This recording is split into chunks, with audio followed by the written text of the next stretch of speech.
నెల్లూరులో శ్రీ వాసవి కన్యకాపరమేశ్వరి అమ్మవారు మొత్తంగా బంగారు నగలు ఏవైతే ఉన్నాయో బంగారు నగలతో స్వర్ణ శోభితంగా అద్భుతంగా కనిపిస్తూ ఉన్నారు. రెండు కళ్ళు చాలా అంటే నమ్మలేము, అంత అద్భుతంగా ఉన్నారు, దేదీప్యమానంగా వెలిగిపోతున్నారని చెప్పొచ్చు. సో ఈ నేపథ్యంలో మనతో కమిటీ మెంబర్ ఉన్నారు, వారిని అడుగుదాం ఎన్ని నగలను వినియోగించారు, ఎన్ని కేజీల బంగారాన్ని అలంకరణ కోసం వాడారో తెలుసుకుందాం. ఎన్ని కేజీల బంగారాన్ని మొత్తంగా అలంకరణ కోసం వాడారు? జై వాసవి. ఈరోజు వాసవి కన్యకా పరమేశ్వరి అమ్మవారు సోనస్పేటలో వెలిచి ఉన్నారు.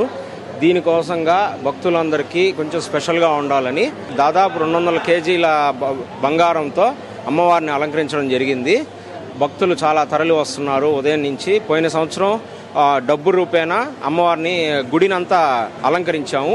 ఈసారి ఇంకొంచెం స్పెషల్గా ఉండడానికి బంగారంతో అమ్మవారిని అలంకరించడం జరిగింది. అంటే 200 కేజీల బంగారాన్ని సేకరించడం అంటే చిన్న విషయం కాదు. ఎలా సేకరించారు? కేవలం నిజంగా చెప్పాలంటే ఆర్య వయస్సులు అందరి సంకల్పం అనుకున్నారు, సాధించారు.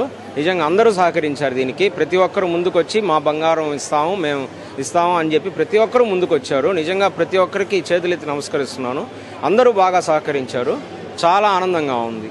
అదేవిధంగా సెక్యూరిటీ కూడా ప్రధాన సమస్యగా మారుతుంది. ఇంత 200 కేజీస్ గోల్డ్ అంటే సెక్యూరిటీ విషయంలో ప్రధానంగా ఎలాంటి చర్యలు చేపట్టారు?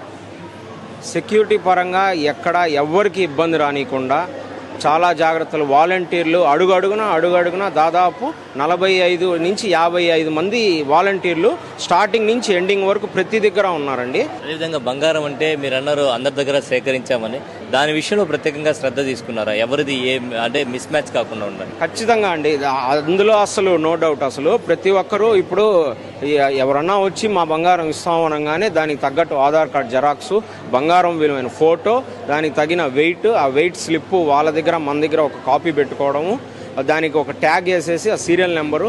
ఈ మూడిట్లో ఒకటి మిస్ అయినా 2 ఉపయోగపడతాయి, 2 మిస్ అయినా 1 ఉపయోగపడుతుంది.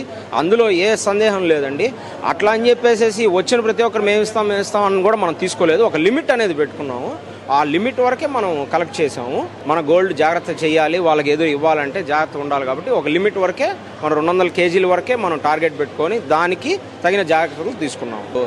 గోల్డ్తో చేయడం జరిగింది. అంతే, ప్రత్యేకంగా ఒక రీజన్ అంటే ఒక్కొక్క సంవత్సరం ఒక్కొక్క విధంగా అనే ప్లానింగ్, అంతేనండి. జై వాసవి. నెల్లూరు నగరంలో పప్పుల వీధిలో వెలిసినటువంటి శ్రీ వాసవి కన్యకా పరమేశ్వరి అమ్మవారి దేవస్థానంలో ఈ 6 రోజుల నుంచి కూడా పెద్ద ఎత్తున భక్తులు వచ్చి అమ్మవారిని దర్శించుకొని ఆమె ఆశీస్సులు పొందారు. మీ ద్వారా నెల్లూరు నగర ప్రజలందరూ కూడా అందరూ కూడా కుటుంబ సమేతంగా వచ్చి కుల మతాలకు అతీతంగా అమ్మవారిని దర్శించుకోవాలని చెప్పి మీ ద్వారా తెలియజేసుకుంటున్నాం. ఏదైతే అలంకరణ చేశారో అది ప్రత్యేక అలంకరణగా మారింది. చాలా మంది ప్రజలు కూడా ఇక్కడికి వచ్చి చూడడం జరిగింది. ఈసారి నగలతో అంటే చాలా మంది భక్తుల దగ్గర సేకరించినటువంటి నగలతో అమ్మవారికి అలంకరణ చేశారు. బంగారు శోభితంగా అమ్మవారు అయితే దేదీప్యమానంగా వెలిగిపోతున్నారని చెప్పొచ్చు.